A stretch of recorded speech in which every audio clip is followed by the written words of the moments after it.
कल्पना एज्युकेटर या यूट्यूब चॅनलमध्ये आपलं सर्वांचं मनपूर्वक स्वागत.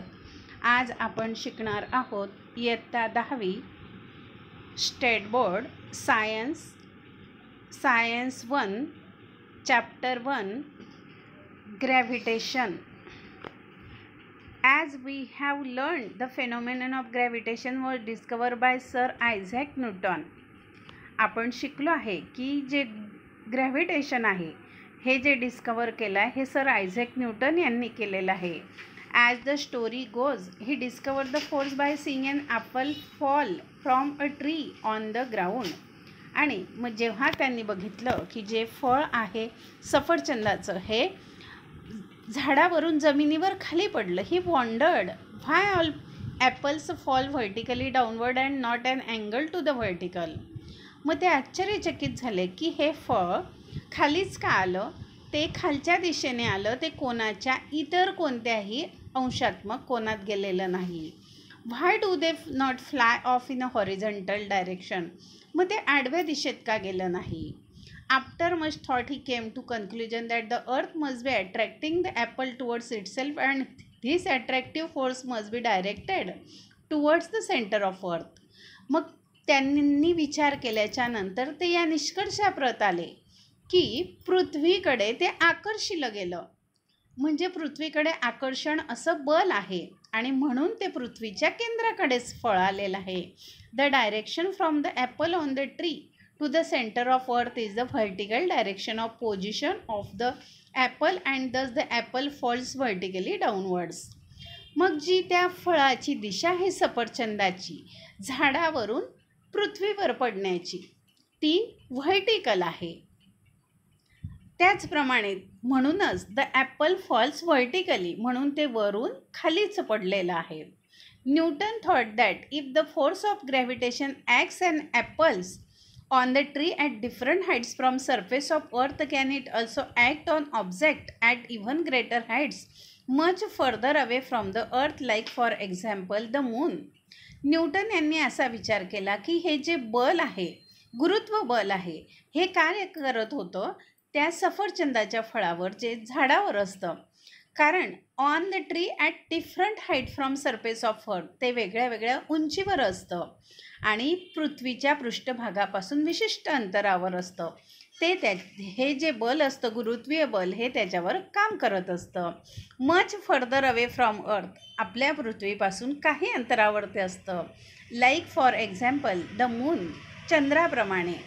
Can it act on even for the object like the other planets and the sun, मग ते इतर जे उपग्रह असतात, सूर्य आहे, याच्यावर सुद्धा ते कार्य करत असतं. Force and motion. We have seen that force is necessary to change the speed as well as the direction of motion of an object. आपण बघितलेलंच आहे की बल हे आवश्यक असतं त्या वस्तूची गती बदलण्यासाठी, त्याचा वेग बदलण्यासाठी आणि त्याला डायरेक्शन ऑफ मोशन, मग त्याची जी दिशा असते त्यासाठी ते बल आवश्यक असतं. Next point, circular motion.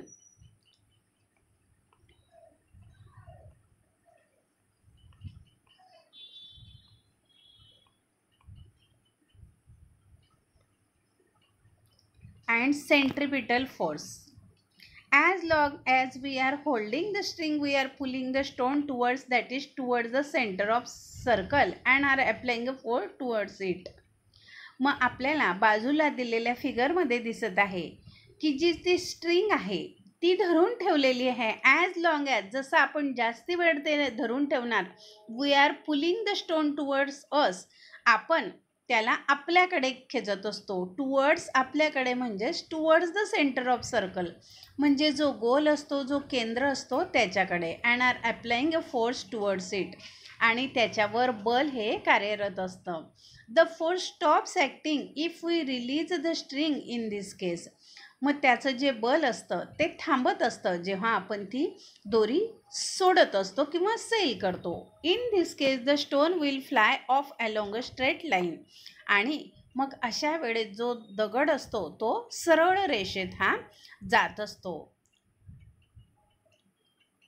Which is the tangent to the circle, आणि मग तो ते जे वर्तुळ असतं त्याला स्पर्श करून जात असतो at the position of stone when the string is release, जेव्हा आपण ती दोरी सोडत असतो, because that is the direction of its velocity at that instant of time, कारण ती त्याच्या वेगाची दिशा असते त्या विशिष्ट वेळेमध्ये.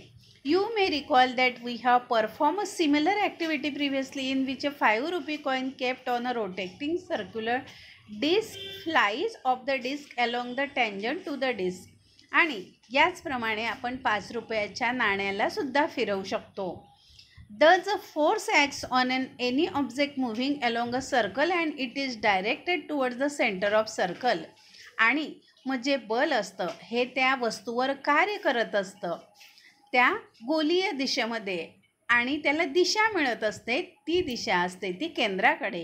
दिस इज कॉल्ड सेंट्रिपिटल फोर्स. यालाच केंद्रीकृत बल असं म्हटलं जातं. सेंट्रिपिटल मीन्स सेंटर सिकिंग, म्हणजे केंद्राकडे असणारं. That is the object tries to go towards the centre of circle because of this force. आणि म्हणून ती जी वस्तू असते किंवा तो पदार्थ असतो तो केंद्राकडे येत असतो त्या बलामुळे. You know that the moon which is the natural satellite of earth goes round it in a definite orbit. मग आपल्याला माहिती आहे की हा जो चंद्र असतो हा एका विशिष्ट दिशेमध्ये जात असतो. तो जो फिरत असतो तो त्याच्या विशिष्ट दिशेमध्ये फिरत असतो. त्याची जी कक्षा असते ती निश्चित असते आणि म्हणून तो त्या गोलीय दिशेमध्ये नेहमी भ्रमण करत असतो. ती त्याची भ्रमण कक्षा अशी म्हटलेलं असतं.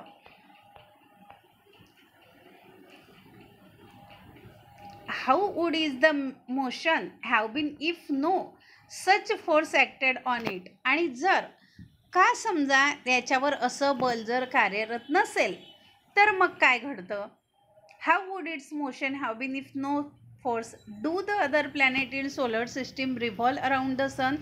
म्हणजे इतर जे उपग्रह आहेत सौरमालेतले ते सुद्धा सूर्याभोवती भ्रमण करतात का. इन अ सिमिलर फॅशन, म्हणजे चंद्राप्रमाणेच.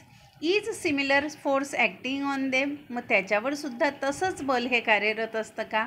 What must be it direction. मग त्याची पण दिशा कोणती असते. From the above activity example and question, it is clear that for the moon to go around the earth, there must be force which is exerted on moon and this force must be exerted by earth. मग याच्यातून आपल्याला असं लक्षात येतं की चंद्रासाठी तो जेव्हा पृथ्वीच्या सभोवताली फिरत असतो ते जे बल असतं, जे force which is exerted on moon, चंद्रावर जे बल असतं आणि तेच बल हे पृथ्वीवर सुद्धा एक्झर्ट होत असतं. त्यामुळे चंद्र जो आहे तो पृथ्वीकडे आकर्षिला जात असतो. Similarly the sun must be attracting the planets. त्याचप्रमाणे सूर्यसुद्धा इतर ग्रहांना आपल्याकडे आकर्षित करत असतो, including the earth towards itself. त्यामध्ये जशी आपली पृथ्वी फिरते त्याचप्रमाणे. Had been observe by astronomers since ancient times. ज्या उपग्रही जे गती आहे ही जे ॲस्ट्रॉनॉमर्स आहे हे प्राचीन काळापासून पाहत आलेले, यांनी त्याचं निरीक्षण केलेलं आहे. Before Galileo all observations of planet position were made with naked eyes. गॅलिलिओच्या आधी हे जे सर्व निरीक्षणं आहेत हे यांची जी स्थिती आहे ही उघड्या डोळ्यांनी पाहिली जात होती. By the 16th century, a lot of data were available about planetary positions and motion.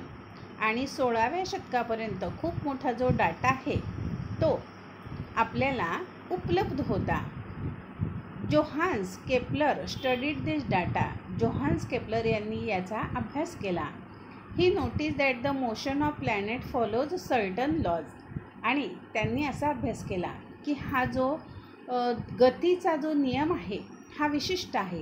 He stated 3 law describing planetary motion. त्यांनी 3 नियम याचे काढले. These are known as Kepler's laws which are given below. हे केपलरचा laws म्हणून ओळखले जातात. ते पुढे दिल्याप्रमाणे. Kepler's first law, the orbit of planet is an ellipse with the sun at one end of facing. जी कक्षा असते ती ग्रहाची ती कशी असते? इक्लिप्स असते. विथ द सन ती सूर्याशी लंबवर्तुळाकार असते. Figure 1 point shows the elliptical orbit of a planet revolving around the sun. आणि जी 1.4 मध्ये जी कक्षा दिलेली आहे ती रिव्हॉल्विंगची आहे. The position of sun is indicated by S. सूर्याची जी दिशा आहे, स्थिती आहे, ती यसने दर्शवलेली आहे. The line joining the planet and the sun sweeps equal areas in equal intervals of time. जी लाईन आहे जॉईनिंग द प्लॅनेट, जी रेषा त्या ग्रहाला जोडते आहे आणि सूर्याला, ती स्वीप्स इक्वल एरियाज, त्यांचं जे क्षेत्र आहे ते सारखं आहे. इन इक्वल इंटरव्हल, त्यांच्यामध्ये सारखा डिफरन्स आहे. A B and C D are distances covered by planet in equal time. A B आणि सी डी हे कसं आहे? सारखं अंतर आहे. After equal interval of time the position of planet starting from A and C are shown by B and D respectively. A आणि C मधली जी position आहे ती बी आणि सी प्रमाणेच आहे. The straight lines A S and C S sweeps equal area in equal interval of time, that is area A S B and C S D are equal. आणि ज्या straight line आहे A S आणि C S ह्या equal आहेत. Equal interval त्याच्यामध्ये सारखं अंतर आहे ए एस बी आणि सी एस डीमध्ये. Kepler's third law. The square of its period of revolution around the sun is directly proportional to the cube of mean distance of planet from the sun. मग त्याचा जो वर्ग असतो त्याच्या रिव्हॉल्युशनचा, सूर्याच्या भोवती असलेला, त्याची जी दिशा असते ती प्रमाणात असते त्याच्या घनाच्या. मीन डिस्टन्स, त्याचं जे मध्यान्ह अंतर असतं त्या सूर्याचं त्या ग्रहापासूनचं. Thus if R is the average distance of planet from sun and T is its period of revolution. जर त्याचा सरासरी जे अंतर आहे सूर्यापासूनचं ते आणि टी हा म्हणजे टाईम असेल त्याचा, then T square a R cube, that is T square upon R cube, constant K. Kepler obtained these laws simply from the study of position of planets obtained by regular observation.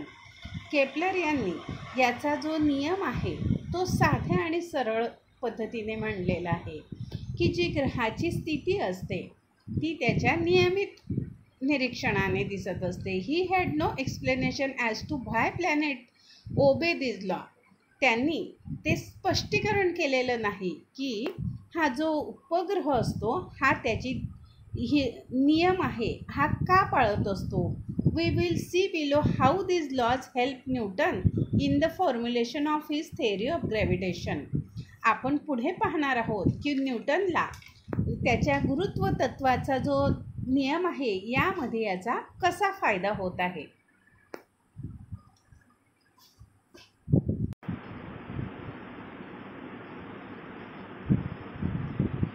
Newton's universal law of gravitation. All the above considerations, including Kepler's law, led Newton to formulate his theory of universal gravity. सर्व जे वरच्या अटी आहेत केपलरच्या लॉच्या, त्यांनी न्यूटनचा जो formula आहे universal ग्रॅव्हिटीचा, according to this theory every object in the universe attract every other object with a definite force. मग प्रत्येक जी वस्तू आहे ती आकर्षित होत असते प्रत्येक वस्तूकडे, ती विशिष्ट बलामुळे होत असते. This force is directly proportional to the product of masses of two objects and is inversely proportional to the square of the distance between them. हे जे बल असतं हे समचलनामध्ये असतं. कशाच्या? To the product of masses, वस्तुमानाच्या, त्या दोन्ही वस्तूच्या वस्तुमानाच्या, आणि त्याचं जे इन्व्हर्स प्रपोर्शन असतं त्याच्या अंतराचा जो वर्ग असतो त्याच्या प्रमाणात असतं. Figure 1.5 shows two object with the masses M1 and M2 kept a distance from each other. जी आकृती आहे 1.5 ही दोन आपल्याला वस्तुमान दाखवत असते M1 आणि M2. Mathematically the gravitational force of attraction between this two bodies can be return as. आणि गणितीय पद्धतीने जे गुरुत्वीय बल आहे हे आकर्षित होत असतं ह्या दोन वस्तूंमध्ये. ते पुढील प्रमाणे दर्शवलं जातं. F(A)M1 M2 upon D square or F is equal to G M1 M2 upon D square. Here G is the constant of proportionality and is called the universal gravitational constant. या ठिकाणी G स्थिर आहे आणि proportional आहे, याला universal gravitational constant म्हटलं जातं. The above law means that if the mass of one object is doubled, जर एक जो लॉ आहे तो जर दुप्पट होत असेल, वस्तुमान जे आहे ते डबल केलं असेल, the force between to object also double, तर त्या ऑब्जेक्टमधलं जे बल असतं हे सुद्धा डबल होतं. Also if the distance is double the force decrease by a factor of 4. आणि जर त्याच्यातलं जे डिस्टन्स हे डबल झालं तर त्याच्यातलं जे बल असतं हे कमी होत असतं 4ने. If two bodies are spherical, the direction of force is always along the line joining the centers of two bodies and the distance between the centers is taken to be d. आणि जर ह्या दोन वस्तू ह्या गोल असतील आणि त्यांची दिशा direction of force is always along the line joining the centre, आणि त्यांच्या बलाची दिशा ही त्यांच्या केंद्राला जोडत असेल दोन्ही वस्तूंच्या, आणि त्यामधलं जे अंतर आहे हे केंद्राकडचं हे d एवढं घेतलं जातं. In case when the bodies are not spherical or have irregular shape, आणि जेव्हा त्या वस्तू गोल नसतील आणि त्यांचा अनियमित असा शेप असेल, then the direction of force is along the line joining their centres of mass and d is taken to be the distance between the two centres of mass. आणि जेव्हा ते अनियमित त्यांचा शेप असेल तेव्हा जी दिशा असते बलाची त्यांच्या केंद्राच्या वस्तुमानाला जोडणारी, आणि त्यातलं अंतर हे d घेतलं जातं जेव्हा त्या दोघींचं केंद्राजवळचं वस्तुमान असतं. From equation 2 it can be seen that the value of g is the gravitational force acting between two unit masses kept at a unit distance away from each other. आणि जे दुसरं समीकरण आहे त्यानुसार आपल्या असं लक्षात आलं की जीची जी व्हॅल्यू आहे ती ग्रॅव्हिटेशनल फोर्स ही 2 युनिटवर काम करत असते. Thus in SI unit the value of g is equal to the gravitational force between two masses of 1 kg kept 1 m apart. आणि जी जीची SI युनिटमधली जी व्हॅल्यू आहे ती ग्रॅव्हिटेशनल फोर्सची ती 2 वस्तुमानामध्ये 1 किलोग्रॅम 1 मीटर अपार्ट असते. Mass of an object is the point inside or outside the object at which the total mass of object can be assumed to be concentrated. जे वस्तुमान असतं, the centre of mass of an object, त्या वस्तूचं जे वस्तुमान असतं is the point inside the outside object at which the total mass of object can be assume to be concentrated. त्याचं जे एकूण वस्तुमान असतं ते त्याच्या केंद्राजवळ असतं. The centre of mass of spherical object having uniform density is at its geometrical centre. आणि जे केंद्र असतं वस्तुमानाचं, जे गोलीय अशा वस्तू असतात त्याची जी घनता असते ती जिओमेट्रिकल सेंटरला असते. The centre of mass of any object having uniform density is it at its centroid. त्याचं जे वस्तुमान आहे एखाद्या वस्तूचं ते त्याच्या केंद्राजवळ असतं. Why did Newton assume inverse square dependence on distance in his law of gravitation? मग न्यूटनने इन्व्हर्स स्क्वेअर का त्याच्या डिस्टन्स ऑफ लॉमध्ये घेतलेला आहे. He was help by Kepler third law in his as shown below. त्याला केपलरच्या थर्ड लॉमुळे help झालेली आहे. Uniform circular motion magnitude of centripetal force. Consider an object moving in a circle with a constant speed. जो object आहे moving object आहे त्या जो सर्कलमध्ये त्याचा जो स्पीड आहे तो कॉन्स्टंट असेल. We have seen earlier that such a motion is possible only when the object is constantly acted upon by force directed towards the centre of circle. आणि जी गती आहे त्याची ती स्थिर असते ॲक्टेड अपॉन बाय फोर्स, जेव्हा त्याच्यावर बल लावलं जातं त्याच्या केंद्राकडे. This force is called the centripetal force. त्याला सेंट्रिपिटल फोर्स म्हणतात. If m is the mass of object, v is its speed and r is the radius of circle. जेव्हा मास हे त्याचं ऑब्जेक्टकडे असेल, व्ही हे त्याचं स्पीड असेल आणि R is the radius of circle, then it can be shown that this force is equal to F. मग त्याचा जो फोर्स असेल तो इक्वल असेल F is equal to mv² upon R. If a planet is revolving around the sun in a circular orbit in uniform circular motion, जर planet revolve करत असेल सनच्या सभोवती सर्क्युलर ऑर्बिटमध्ये, then the centripetal force acting on the planet toward the sun must be F. मग त्याचा जो centripetal force आहे तो एफ असेल. F is equal to mv² upon r. Speed is equal to distance travel upon time taken, where m is the mass of planet, v is its speed and r is its distance from the sun. m त्याचं वस्तुमान असेल, v त्याचं speed असेल आणि r त्याची distance असेल सनपासून. The speed of planet can be express in terms of period of revolution T as follows. जो प्लॅनेटचा स्पीड आहे तो एक्सप्रेस केलेला असतो त्याच्या पिरियड ऑफ रिव्हॉल्युशन टाईममध्ये. The distance travel by planet in one revolution is equal to perimeter of orbit 2πr. R is equal to distance of planet from sun. Time taken period of revolution T. V is equal to distance travel upon time taken 2πr upon T.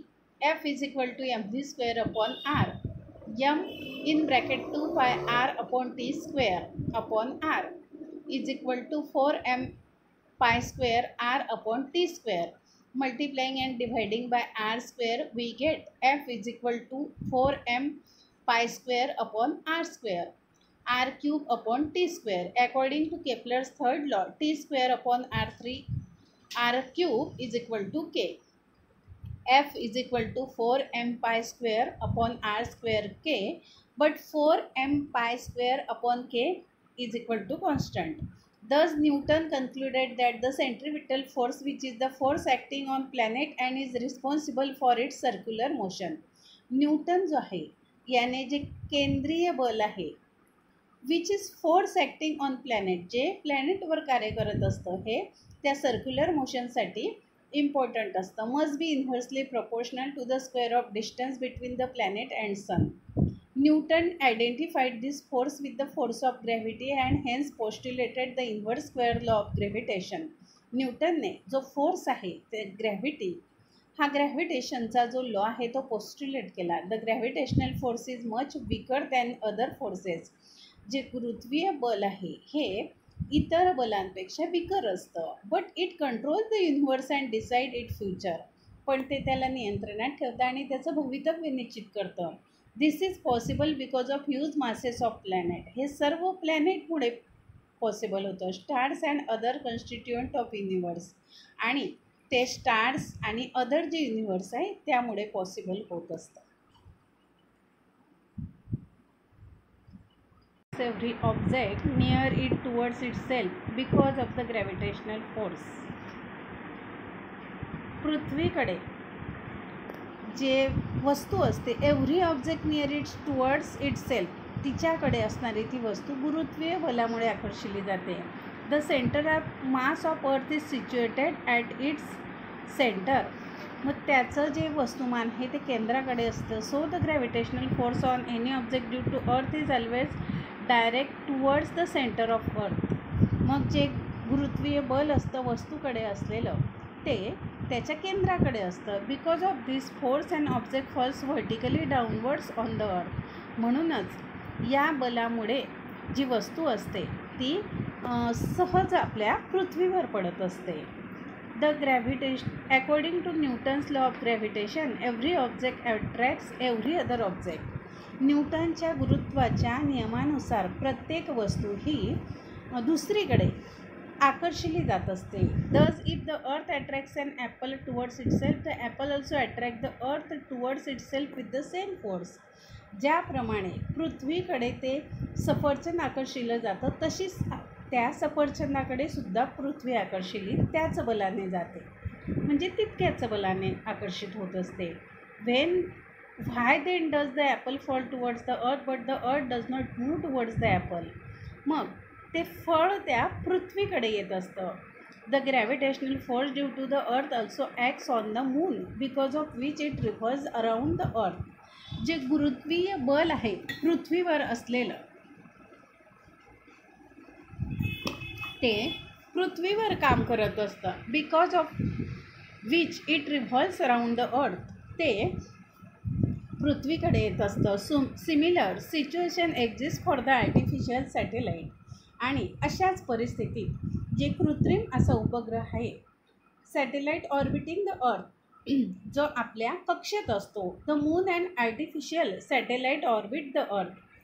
चंद्र आणि जो कृत्रिम उपग्रह आहे यांची कक्षा असते. The earth attracts them towards itself but unlike the falling apple. पृथ्वी आकर्षित होत असते त्याच्याकडे, त्या पडणाऱ्या अशा सफरचंदाकडे. They do not fall on earth. ती पृथ्वीवर पडत नाही. Why? This is because of velocity of moon and satellite along their orbits. मग ही जी व्हेलोसिटी आहे चंद्राची आणि उपग्रहाची ही त्याच्या कक्षेत असते. If this velocity was not there, जर तिथे त्याची गती नसेल, they would have fallen on earth, तर ते पृथ्वीवर पडले असते. अर्थ ग्रॅव्हिटेशनल ॲक्सिलरेशन. पृथ्वीचं गुरुत्वीय त्वरण. The earth exerts gravitational force on objects near it. पृथ्वी आपलं जे गुरुत्वीय बल असतं ते आपल्या जवळच्या वस्तूवर यूज करत असते. According to Newton second law of motion, a force acting on a body results in its acceleration. आणि न्यूटनच्या दुसऱ्या नियमानुसार जे बल आहे ते त्वरणीय बल असतं. Thus the gravitational force due to the earth on a body results in its acceleration. आणि जे गुरुत्वीय बल आहे पृथ्वीवरचं ते त्वरण असतं. This is called acceleration due to gravity and is denoted by g. याला त्वरण असं म्हटलं जातं आणि ते जीने दाखवलं जातं. Acceleration is vector. ॲक्सिलरेशन ही सदिश आहे. As the gravitational force on any object due to the earth is direct towards the centre of earth. गुरुत्वीय जे बल आहे वस्तूवरचं ते त्या केंद्राकडे असतं. The direction of acceleration due to gravity is also directed toward the centre of earth. त्याची जी दिशा आहे गुरुत्वीय बलाची ती केंद्राकडे असते. That is vertically downwards. ती व्हर्टिकली डाऊनवर्ड्स असते. Next point, variation in value of g. मग जीची जी व्हॅल्यू असते यात कसा बदल होत असतो? Change along the surface of earth. मग पृथ्वीच्या पृष्ठभाग जो असतो त्याच्यानुसार त्यात बदल होत असतो. Will the value of be the same everywhere on the surface of अर्थ. जीची जी व्हॅल्यू आहे ती पृथ्वीचा जो पृष्ठभाग आहे त्याच्यावर सारखी असते का? The answer is no. The reason is that the shape of earth is not exactly spherical and so the distance of point on the surface of earth from its center differs somewhat from place to place. याचं कारण म्हणजे पृथ्वीचा आकार हा गोल नाही, म्हणून तो प्रत्येक त्याचं जे पृथ्वीच्या पृष्ठभागापासूनचं जे केंद्राचं अंतर आहे ते वेगवेगळं असतं प्रत्येक ठिकाणी. Due to its rotation. मग त्याच्या भ्रमणामुळे the earth bulge at the equator and is flatter at the poles. मग जी पृथ्वी आहे ती अशी फुगीर होत असते विषुववृत्ताकडे आणि ध्रुवाकडे ती चपटी होत असते. Its radius is largest at the equator. त्याची जी त्रिज्या आहे ती विषुववृत्ताकडे जास्त असते. And smallest at the poles. आणि ती ध्रुवाकडे लहान असते. The value of g is the highest. मग जीची व्हॅल्यू आहे ती हायेस्ट असते 9.832 metre per second square at the poles and decrease slowly with decreasing latitude. आणि ती ध्रुवाकडे कमी कमी होत जाते. It is lowest 9.78 metre per second square at the equator. ती विषुववृत्ताकडे कमी कमी होत जाते. Change with height. मग उंचीनुसार कसा बदल होत असतो? As we go above the earth surface. जसे आपण पृथ्वीच्या पृष्ठभागाच्या वरवर जातो, the value of R in equation 5 increase and the value of g decrease. मग रेडियस ही त्याची वाढत जाते आणि त्याची जीची व्हॅल्यू जी आहे ती कमी होत जाते. However the decrease is rather small for heights which are small in comparison to the earth's radius. आणि ही जी त्याची उंची असते ही कमी असते पृथ्वीच्या त्रिज्येच्या तुलनेत. For example remember that the radius of earth is 6400 kilometre. मग त्याची जी त्रिज्या आहे ती 6400 किलोमीटर असते. If an aeroplane is flying at a height 10 kilometre above the surface of अर्थ, जर विमान हे 10 किलोमीटर पृथ्वीच्या पृष्ठभागापासून वर असेल, the its distance from earth surface changes in the value of g due to it is. आणि मग त्याची जी व्हॅल्यू आहे ती बदलत असते. ती कशी असते? दुर्लक्षित. इज निग्लिजिबल, ती दुर्लक्षित असते. On the other hand when we consider an artificial satellite orbiting the earth, जेव्हा कृत्रिम उपग्रह पृथ्वीच्या कक्षेत असतो, we have to take into account the change in value of g. तेव्हा जो बदल असतो जीच्या व्हॅल्यूमध्ये तो बदलणारा असतो due to the large change in distance of satellite. मग तो वेगवेगळा जो बदल आहे तो त्याच्यात होत असतो. फ्रॉम द सेंटर ऑफ अर्थ, तो केंद्रापासून होत असतो पृथ्वीच्या. Some typical heights and the values of g at these heights are given in the following table. मग काही जी उंची आहे ती जीची ही आपल्याला पुढील तक्त्यामध्ये दिलेली आहे. Change with depth, the value of g also changes if we go inside the earth. The value of r in equation 5 decreases and one would think that the value of g should increase as per for the formula. जीची जी value असते ती जशी आपण पृथ्वीच्या अंतर्गत भागात जात असो तशी ती बदलत असते. The value of R in equation, R जी असते ती रेडियस जी असते ती कमी कमी होत जाते. And one would think that the value of g should increase as per the formula. जीची व्हॅल्यू फॉर्म्युल्यानुसार चेंज होत असते. However the part of earth which contributes towards the gravitational force felt by the object also decreases. जो पृथ्वीचा जो भाग असतो जो गुरुत्वीय बलाकडे असतो त्यामुळे ती आपल्याला कमी कमी झालेली दिसते. Which means that the value of M to be use in equation also decrease. एमची जी व्हॅल्यू असते ती पण कमी झालेली असते. As a combined result of change in r and M the value of g decreases as we go deep inside the earth. आणि म्हणूनच आर आणि एमची जी व्हॅल्यू असते ही बदलत असते.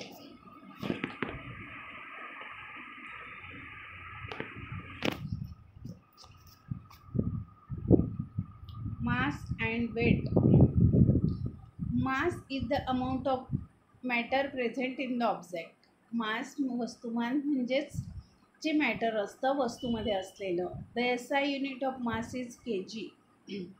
Mass is a scalar quantity.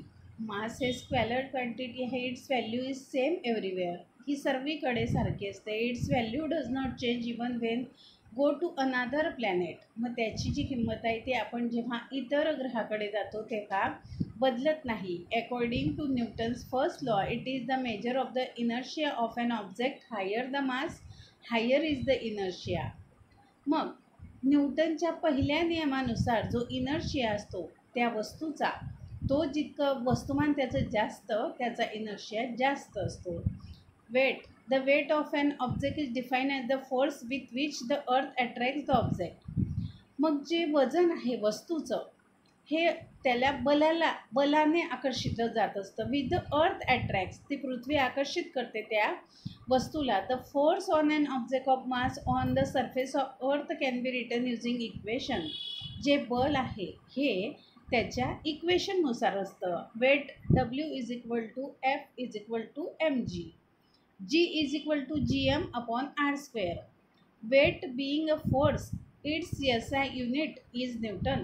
त्याचं SI unit जे आहे ते न्यूटन आहे. Also the weight being a force is a vector quantity. आणि weight हे फोर्सचा विचार करता व्हेक्टर क्वांटिटी आहे. And its direction is towards the centre of earth. पृथ्वीच्या केंद्राकडे त्याची दिशा असते. As the value of g is not same everywhere.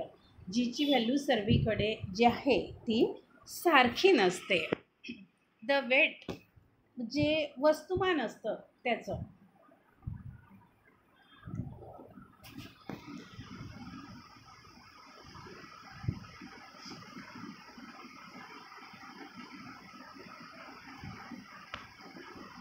We have studied potential energy in last standard. आपण मागच्या इयत्तेत पोटेन्शियल एनर्जी म्हणजे स्थितीज ऊर्जा आपण शिकलेलो आहोत. The energy stored in an object because of its position or state is called potential energy. जी ऊर्जा वस्तूमध्ये साठवलेली असते तिला स्थितीज ऊर्जा असं म्हटलं जातं. This energy is relative and increases as we go to greater heights from the surface of earth. ही जी ऊर्जा असते ती सापेक्ष असते आणि ती वाढत जाते जशी उंची वाढत जाते पृथ्वीच्या पृष्ठभागापासून. We had assume that the potential energy of an object of mass m at a height h from the ground is mgh.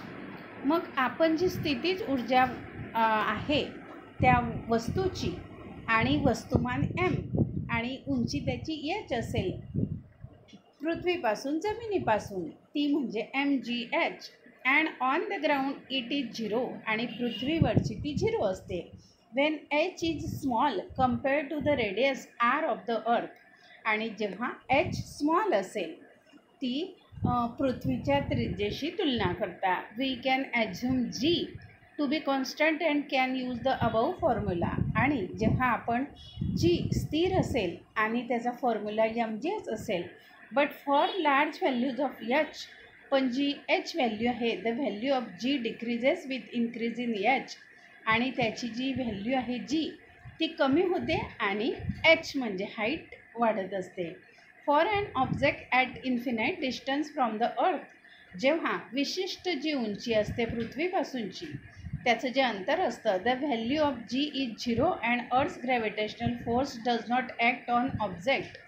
आणि जीची व्हॅल्यू जेव्हा 0 असते आणि त्याचं गुरुत्वीय बल जे असतं हे त्या वस्तूवर कार्य करीत नसतं.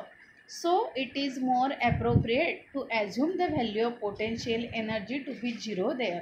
आणि म्हणून त्याची जी स्थितीची ऊर्जा असते ती त्या ठिकाणी 0 असते. दस for smaller distance that is heights the potential energy is less than 0. आणि म्हणून कमी अंतरासाठी जी उंची असते आणि जी स्थितीज ऊर्जा असते ही 0पेक्षा कमी असते. That is it is negative म्हणजेच ती ऋण असते. When an object is at a height h from the surface of earth its potential energy is gmm upon r plus h. Here m and r earth's mass and radius respectively. इथे m आणि r आहे हे आहे mass आणि radius. Escape velocity. We have seen that when a ball is thrown upwards, its velocity decreases of the gravitation of earth. आपण पाहिलं की जेव्हा आपण जसा चेंडू वर फेकतो तेव्हा त्याचा जो वेग आहे तो कमी कमी होत जातो तो गुरुत्वीय बलामुळे. The velocity become 0 after reaching a certain height and after that the stone starts falling down. आणि त्याची जी गती असते ही 0 असते जेव्हा तो विशिष्ट उंचीला पोचतो आणि त्यानंतर तो जो दगड असतो तो खाली पडत असतो. It's maximum height depends on it's initial velocity. आणि त्याची जास्तीत जास्त उंची जी आहे ती त्याच्या सुरुवातीच्या गतीवर अवलंबून असते. According to Newton's third equation of motion is. मग न्यूटनचं जो तिसरं समीकरण आहे ते म्हणजेच v² is equal to u² plus 2as. v means the final velocity of the ball 0 and a is equal to minus g. v0 is equal to u² plus 2 minus g s and maximum height of ball is equal to s is equal to minus u² upon 2g. Thus higher the initial velocity u means higher initial velocity the larger is the height reached by the ball. जी जास्त उंची आहे ती म्हणजे चेंडूने जी पोचलेली. The reason for this is that the higher the initial velocity the ball. आणि त्याचं कारण म्हणजेच त्याची जी सुरुवातीचा वेग असतो the ball will oppose the gravity of earth more and larger will be the height to which it can reach. आणि मग जेव्हा त्याचं जे गुरुत्वीय बल असतं ते जास्त असतं larger will be height to which it can reach. मग त्याला जास्त उंचीवर जेव्हा पोचायचं असतं. We have seen about that the value of g keeps decreasing as we go higher above the surface of earth. आपण पाहिलं की जी जो आहे त्याची व्हॅल्यू कमी कमी होत असते जेव्हा ती वस्तू जास्त उंचीवर जात असते जमिनीपासून. Thus the force pulling the ball downwards. आणि मग जे बल आहे ते खालच्या दिशेला येतात. Decreases as the ball goes up. आणि ते कमी कमी होतं if we keep increasing the initial velocity. आणि जेव्हा आपली जी सुरुवातीचा जो वेग असतो तो जेव्हा वाढतो, it will reach larger and larger heights and above to particular value of initial velocity. तो जास्तीत जास्त उंचीवर पोचत असतो आणि त्याची इनिशियल व्हॅलोसिटी जी असते ती विशिष्ट असते. The ball is able to overcome the downward pull by earth. मग जो चेंडू असतो तो खालच्या दिशेला येत असतो म्हणजे जमिनीकडे असते. And can escape the earth forever. आणि तो जमिनीपासून सुटा असतो. And will not fall back on the earth. आणि तो जमिनीवर पडत नाही. This velocity is called escape velocity. याला एस्केप वेलोसिटी म्हटलं जातं. We can determine its value by using the law of conservation of energy. आपण याची किंमत जी law of conservation of energy यावरून काढू शकतो. An object going vertically upward from the surface of earth having an initial velocity equal to the escape velocity. आणि एखादी वस्तू जी असते ती वरच्या दिशेने जेव्हा जात असते पृथ्वीच्या पृष्ठभागापासून तेव्हा त्याची सुरुवातीचा जो वेग असतो तो एस्केप वेलोसिटी इतकाच असतो. Escapes the gravitational force of earth. आणि मग त्याचे जेवढं ग्रॅव्हिटेशनल फोर्स असतं तेवढं the force of gravity being inversely proportional to the square of distance. मग जे बल असतं गुरुत्वमध्य बल जे असतं ते इन्व्हर्स प्रपोर्शनमध्ये असतं त्याच्या अंतराच्या वर्गाच्या प्रमाणात. Become zero only at infinite distance. आणि त्याची किंमत विशिष्ट अंतरावर शून्य होत असते फ्रॉम द अर्थ. This means that for the object to be free from gravity of earth. आणि याचाच अर्थ म्हणजे ती जी वस्तू असते ती गुरुत्व बलापासून फ्री असते. It has to reach infinite distance from earth. त्याला पृथ्वीपासून विशिष्ट अंतरापर्यंत जायचं असतं. That is the object will come to rest at infinite distance and will stay there. आणि याचाच अर्थ ती वस्तू जी आहे ती विशिष्ट अंतरावर जात असते. For an object of mass m on the surface of earth, kinetic energy is equal to 1/2 mv square, potential energy minus gmm upon r, total energy E1, kinetic energy plus potential energy is equal to 1/2 mv square, escape minus gmm upon r. And infinite distance from earth.